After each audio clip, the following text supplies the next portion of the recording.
अब हेडिंग लिखो इसके अंदर H2SO4 के रासायनिक गुण। H2SO4 के रासायनिक गुण।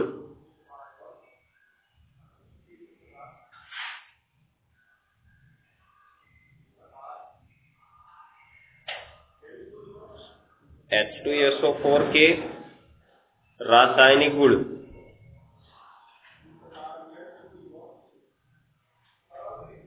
हो गया। पहला नंबर इसमें लिखो अम्लीय गुण। अम्लीय गुण।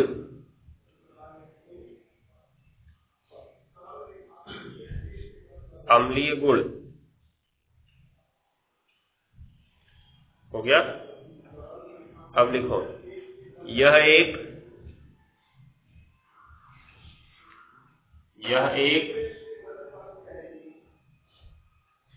प्रबल द्विक्षारकीय अम्ल है।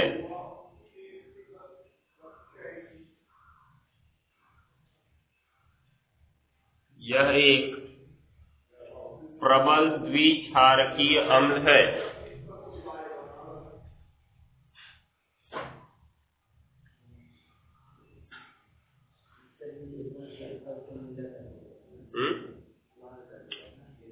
नीले को लाल करेगा।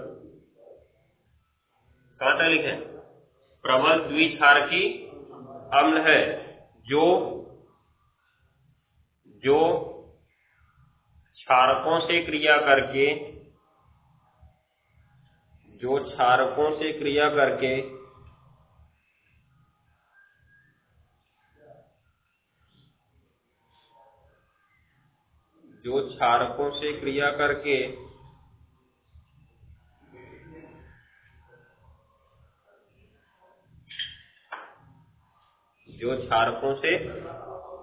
करके अम्लीय लवण और साधारण लवण बनाता है।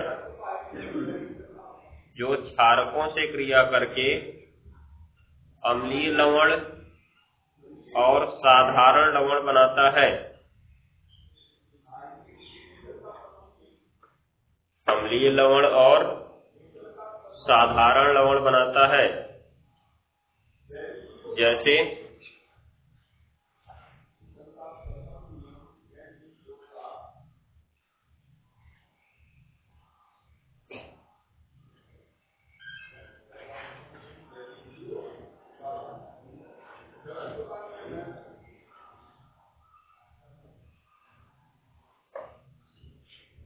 देखो इधर ये H2SO4 है प्लस NaOH है, ये H2SO4 है प्लस NaOH है।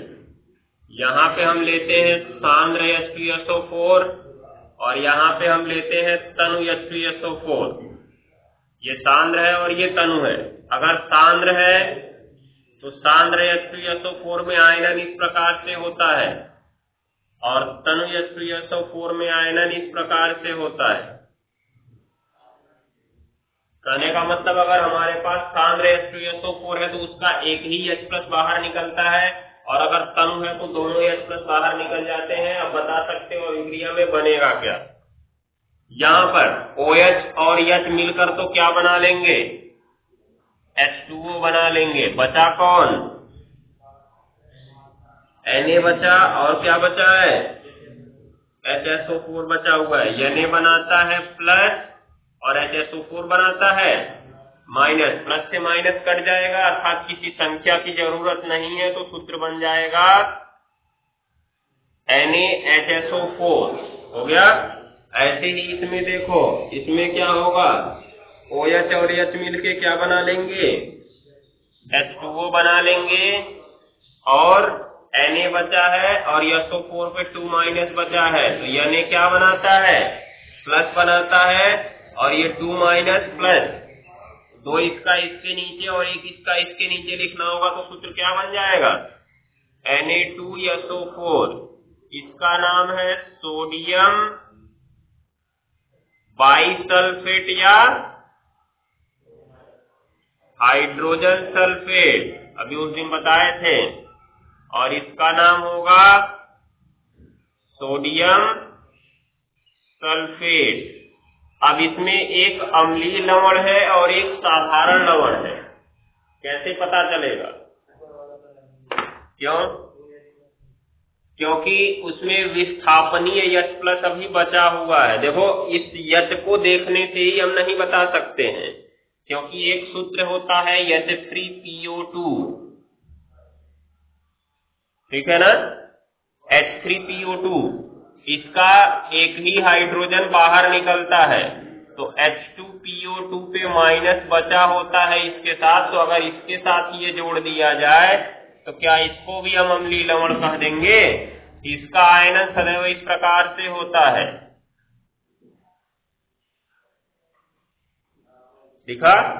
क्योंकि इसका दूसरा और तीसरा हाइड्रोजन बाहर ही नहीं निकलता है। हमने भी पढ़ा था ऑक्सी अम्लों में वही हाइड्रोजन बाहर निकलता है जो किससे जुड़ा होता है? जो ऑक्सीजन से जुड़ा होता है। तो उसमें तुम्हारा एक ही हाइड्रोजन ऑक्सीजन से जुड़ा होता है, समझ गए? एक ही हाइड्रोजन जो है ऑक्सीजन से जुड़ा होता है, और या तो साधारण वाला समझ लो H3PO3, ठीक है, इसमें 2 हाइड्रोजन बाहर निकलता है और इसका इस प्रकार से बनता है। तो अब देखो, अगर इनका बना दिए, ये H3O3 पे कितना माइनस होगा? तब 2 माइनस होगा ना। तो अगर इनका बन रहा है, जैसे मान लो वहां पे बना Na2HPO3 बना, तो H तो इसमें भी दिखा ना, तो क्या ये भी अम्लीय लवण होगा? अम्लीय लवण नहीं होगा। अम्लीय लवण वही होते हैं जिनमें विस्थापनीय हाइड्रोजन बचा होता है, अर्थात वो हाइड्रोजन विस्थापन हो सकता है, लेकिन इनका हाइड्रोजन विस्थापन नहीं हो सकता, याद रखे रहना। ये जो दिख रहे हैं NaH2PO2, Na2HPO3, इनका हाइड्रोजन विस्थापित नहीं हो सकता है, लेकिन इसमें जो दिख रहा है NaHSO4, इसका हाइड्रोजन विस्थापित हो सकता है, देख रहे हो? इसलिए ये अम्लीय लवण है। तो अम्लीय लवण वे लवण होते हैं जिनमें विस्थापनीय हाइड्रोजन, केवल ये मत कह देना कि हाइड्रोजन होता है, ऐसा नहीं बोल देना है कि अम्लीय लवण वे लवण होते हैं जिनमें हाइड्रोजन होता है, ये नहीं कहना है। अम्लीय लवण वे लवण होते हैं जिनमें विस्थापनीय हाइड्रोजन होता है, अर्थात वह हाइड्रोजन जो विस्थापित हो सके। अगर वो हाइड्रोजन विस्थापित नहीं हो रहा है तब वो अम्लीय लवण नहीं कहलाएगा, ठीक है ना? जैसा कि इन दोनों में हुआ, इन दोनों में विस्थापित नहीं होता है, इसलिए ये दोनों अम्लीय लवण नहीं है, साधारण लवण ही कहलाएंगे, भले ही उनमें हाइड्रोजन होने के बाद अम्लीय लवण नहीं कह सकते, ये याद रखे रहना, सीधी सी बात। तो ऊपर वाला तुम्हारा अम्लीय लवण है क्योंकि इसमें विस्थापनीय हाइड्रोजन बचा हुआ है, नीचे वाला तुम्हारा साधारण लवण है क्योंकि इसमें विस्थापनीय हाइड्रोजन नहीं है। हो जाएगा ना? तो ये प्रकार से इसकी क्रिया होगी, नोट कर लो। इस बार फास्फोरस का ऑक्सी अम्ल निकाल दिया, नहीं तो इन सब के बारे में पढ़ना था हमको।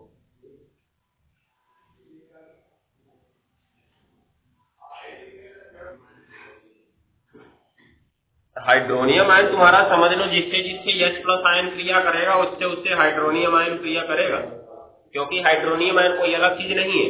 हाइड्रोनियम आयन आर्हीनियस के सिद्धांत के अनुसार, आर्हीनियस ने कहा था कि जो अम्ल होते हैं वो जल में जाने के बाद H+ आयन देते हैं और एक ऋणायन देते हैं, समझ गए? H+ आयन देंगे और एक क्या देंगे? ऋणायन देंगे।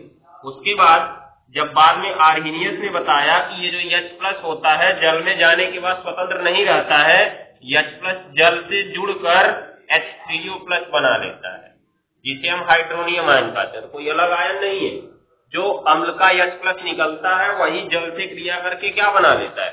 H3O+ बना लेता है। फिर जहां पे जरूरत होगी फिर से इसका H+ बाहर निकल के उससे क्रिया कर लेगा जिससे क्रिया करना है। वास्तव में H3O+ किसी से क्रिया नहीं करता है, क्रिया तो करता है कौन? H+ ही करता है। ये तो H+ तुम्हारा H2O से जुड़ के H3O+ बनाया है, फिर से इसको अगर जाना है सल्फेट आयन से क्रिया करने के लिए, तो अगर सल्फेट आयन से क्रिया करना है तो यहाँ से ऐसा थोड़ी ना बनाएगा कि H3O ट्वाइस उसके बाद SO4, ऐसा नहीं बनाएगा।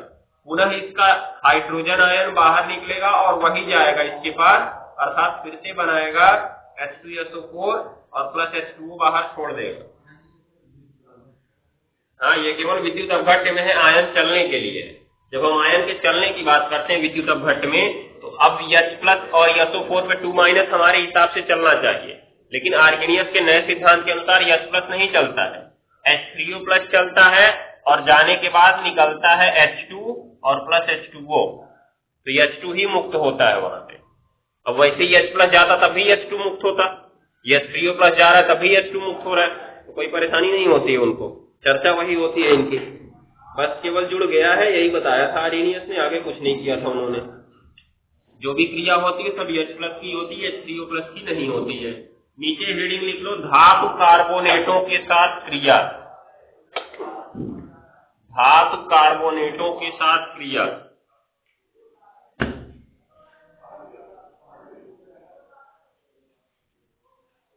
धातु कार्बोनेटों के साथ क्रिया।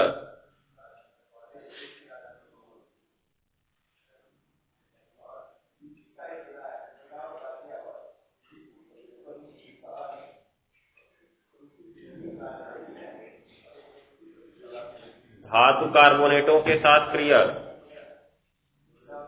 हो गया, तो लिखो धातुओं के कार्बोनेट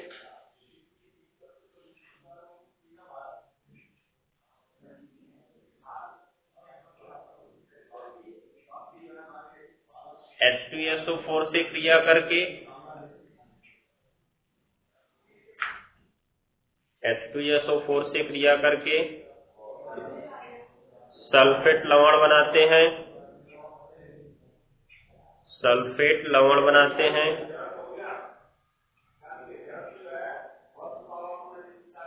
अब देख लो तब उसमें आगे एक चीज बताएं। देखो इधर मान लो धातु के कार्बोनेट में हमने कैल्शियम कार्बोनेट ले लिया, इसकी क्रिया H2SO4 से कराएंगे, तो पहले तो CaSO4 बनाएगा ना, दिख रहा है, तो CaSO4 बना लिया, प्लस क्या बनेगा, प्लस क्या बनेगा, जल बनेगा, और कुछ बनेगा, CO2 बनेगा। यही हम पूछना चाहते थे। हम लोग कई बार पढ़ चुके हैं कि अगर इधर कार्बोनेट है तो उधर क्या बनेगा, CO2 अवश्य बनेगा ना, ये चीज को ध्यान में रखना। तो ये प्रकार से इनकी क्रिया होती है। होता क्या है, Ca और SO4 दोनों चले जाते हैं, आपस में जुड़ जाते हैं, बचता है कौन, H2 और CO3। ये H2CO3 बना किससे था, CO2 और किससे, H2O से ही तो बना था। तो H2CO3 ज्यादा स्थायी नहीं होता, इसलिए हमेशा किस रूप में मिलेगा हमको, ये CO2 और H2O के रूप में मिलेगा। ठीक है, तो नोट कर लो। वैसे भी अगर कार्बोनेट कहीं भी है तो बाद में CO2 अवश्य बनेगा, आंख बंद करके बना सकते हो, नोट कर लो।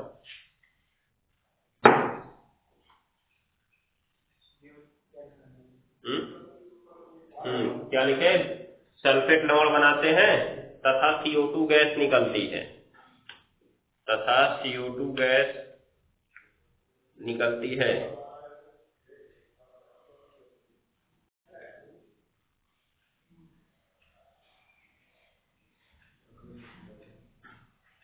अब लिखो H2SO4 के ऑक्सीकारक गुण, H2SO4 के ऑक्सीकारक गुण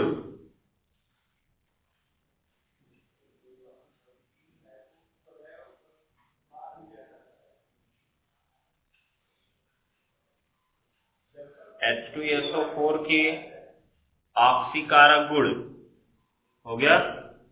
देखो इसमें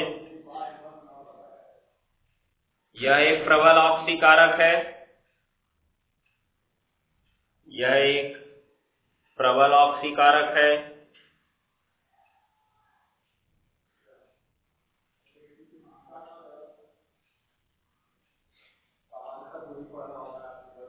हो गया। इसकी ऑक्सीकारक क्रियाएं निम्न अभिक्रिया के अनुसार होती हैं, इसकी ऑक्सीकारक क्रियाएं निम्न अभिक्रिया के अनुसार होती हैं।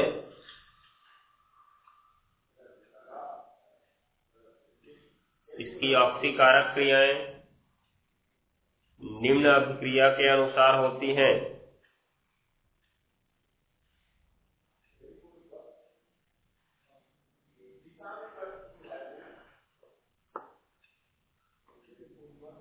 इसकी ऑक्सीकारक क्रियाएं निम्न अभिक्रिया के अनुसार होती हैं। अब देखो, ये H2SO4 है। क्योंकि हमने देखा H2SO4 बनता कैसे है, SO3 और H2O की आपस में क्रिया से क्या बनता है, H2SO4। और अगर थोड़ा इसको ठीक तरीके से लिखा जाए तो SO3 कैसे बनता है, SO2 की O2 से क्रिया द्वारा बनता है ना। जो SO2 है उसकी क्रिया ऑक्सीजन से कराने पर क्या बनता है, SO3 बनता है। और जिसकी क्रिया जल से कराने पर क्या बनता है, H2SO4 बनता है। अब अगर इसको सही तरीके से लिखा जाए तो इसको अगर तोड़ेंगे तो क्या बनेगा, SO2 बनेगा और H2O बनेगा और प्लस O2 बनेगा, जिसको हम यहाँ पे किस रूप में लिख रहे हैं, नवजात ऑक्सीजन के रूप में। अगर कोई मिल गया तो उसका ऑक्सीकरण कर देगा, कोई नहीं मिला तो क्या बना लेगा, O2 बना लेगा, हो जाएगा। तो ये प्रकार से इसकी ऑक्सीकारक क्रिया होती है। अब जितना पीछे पढ़े हो सबको उसी रूप में बदलता है। जैसे कार्बन को किस में बदलेगा, CO2 में। फास्फोरस को किस में बदलेगा, H3PO4 में। आयोडीन को किस में बदलेगा, HiO3 में बदलेगा ना। तो इस प्रकार से सबको बदलता जाएगा। लिख सकते हो अब, ये लिखो,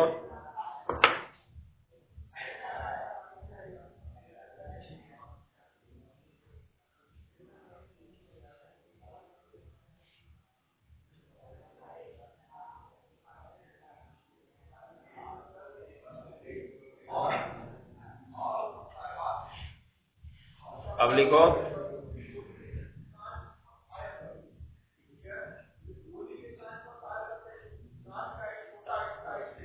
इसकी कुछ मुख्य ऑक्सीकारक अभिक्रियाएं निम्न प्रकार हैं। इसकी कुछ मुख्य ऑक्सीकारक अभिक्रियाएं निम्न प्रकार हैं।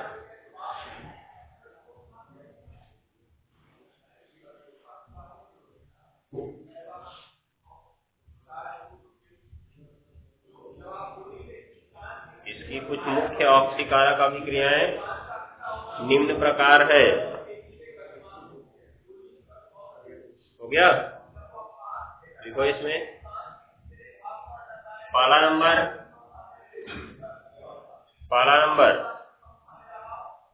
कार्बन को CO2 में, कार्बन को CO2 में,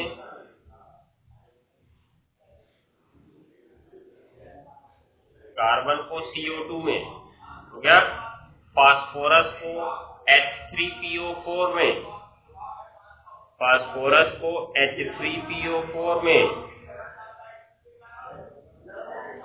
H3PO4 में ऑक्सीकृत कर देता है।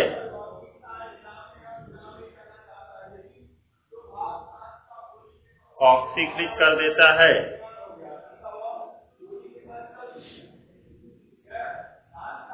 हो गया ना। तो देख सकते हो इधर, ये पहली लाइन तो वही रहेगी, कार्बन का लिखे, फास्फोरस वाला लिखा जाए, दोनों में से एक ही लिखेंगे। फास्फोरस का देखो, फास्फोरस के पास आएगा नवजात ऑक्सीजन, तो क्या बनाता है ये, P2O5। फिर P2O5 किससे क्रिया करता है, जल से क्रिया करता है ना। तो क्या बनाता है, H3PO4, और ये जुड़ जाएगा, क्या संतुलन में है,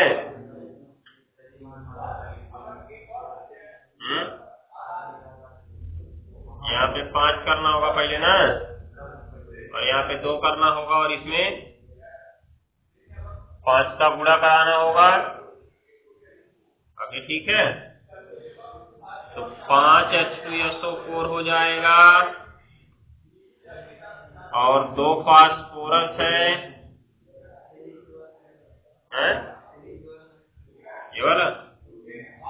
अच्छा, ये भी नहीं संतुलित है।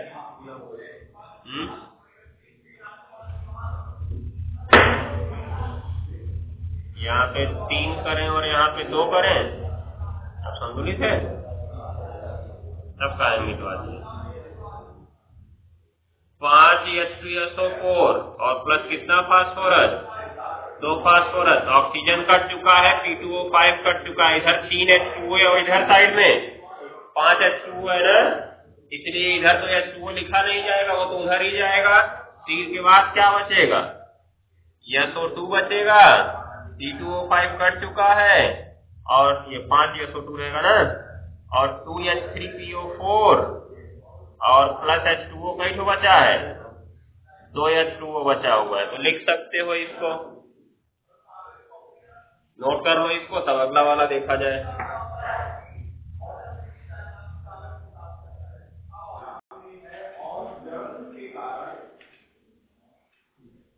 ये क्रिया पूरी ध्यान से लेना। यहाँ पे लिख सकते हो पोटेशियम आयोडाइड की किससे क्रिया, H2SO4 से क्रिया, क्योंकि सवाल ऐसा ही पूछा जाएगा क्या होता है जब पोटेशियम आयोडाइड की क्रिया H2SO4 से कराते हैं।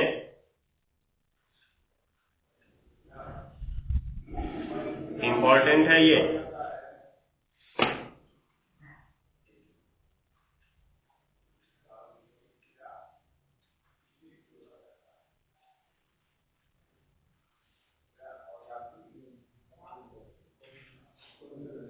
नीचे एक सिंगल इंडिकेट पॉइंट काली पेन से लिखो,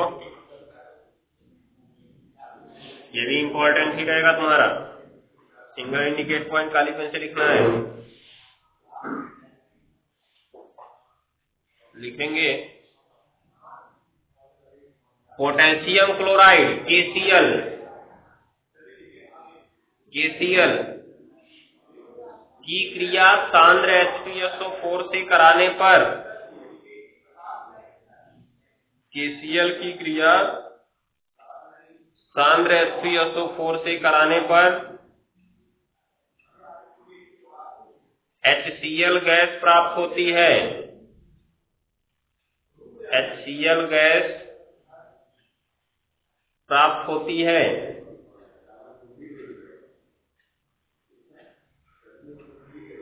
क्योंकि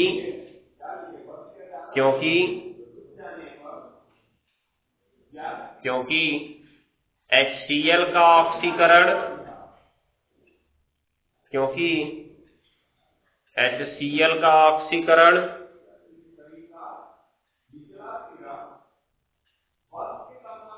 हो गया, HCl का ऑक्सीकरण H2SO4 से प्राप्त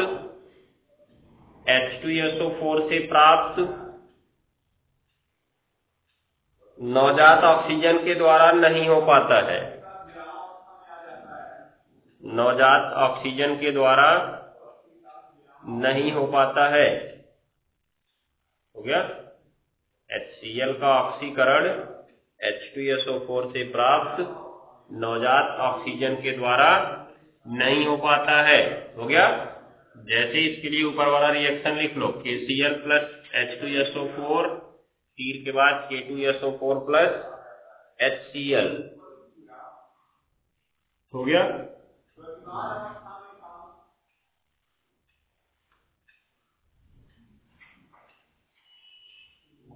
सबसे ऊपर वाली अभिक्रिया लिखना।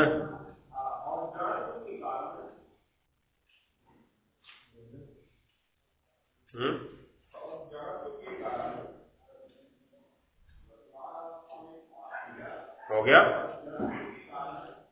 अब लिखो नीचे,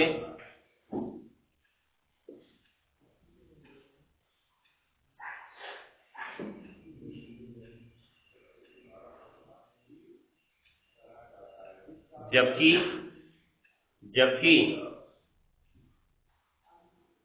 KBr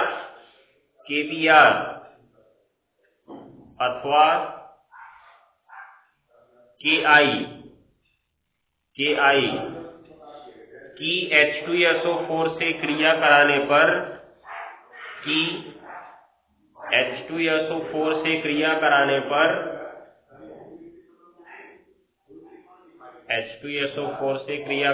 पर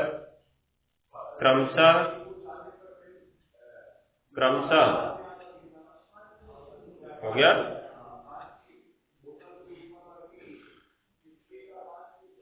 क्या लिखे? क्रमशः Br2 और I2 प्राप्त होता है। Br2 और I2 प्राप्त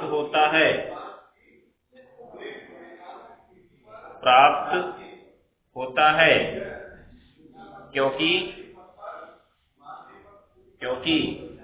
इनकी क्रिया से प्राप्त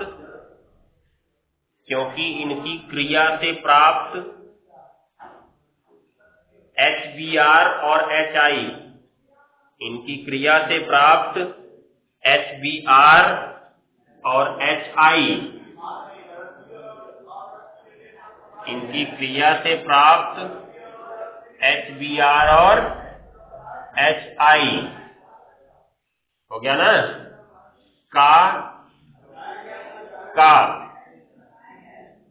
H2SO4 के द्वारा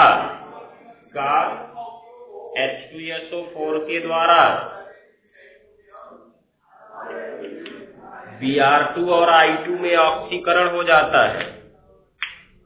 Br2 और I2 में ऑक्सीकरण हो जाता है। हो गया ना। तो अब यहाँ पर ध्यान देने वाली बात है, हुआ क्या इसमें, देखो जो KCl था उसकी क्रिया से जो HCl बना उसका ऑक्सीकरण नहीं हो पाया, इसलिए वही हमको मिल गया। जबकि जब KI हमने लिया तो वहां पे HI बना है ना, और हमने अभी नीचे के रिएक्शन में देखा HI का ऑक्सीकरण किसमें हो जा रहा है, I2 में हो जा रहा है, इसलिए लास्ट में हमको HI नहीं मिल पाता। जो HI बनता है वो किसमें ऑक्सीकृत हो जाता है, I2 में। ऐसे ही अगर KBr लिया जाए तो क्या बनेगा, HBr। इस HBr का ऑक्सीकरण किसमें हो जाएगा, Br2 में हो जाएगा। तो केवल KCl वाला अलग होता है, इसको याद रखे रहना। सवाल यहाँ से बन सकता है कि क्या कारण है कि पोटेशियम आयोडाइड की H2SO4 की क्रिया द्वारा I2 बनता है, जबकि पोटेशियम क्लोराइड की H2SO4 से क्रिया द्वारा क्या बनता है, HCl बनता है। हो गया। बस अंतर यही है कि इसका ऑक्सीकरण हो जाता है जबकि इसका ऑक्सीकरण नहीं हो पाता है। तो ठीक है, बाकी चीजें कल होंगी।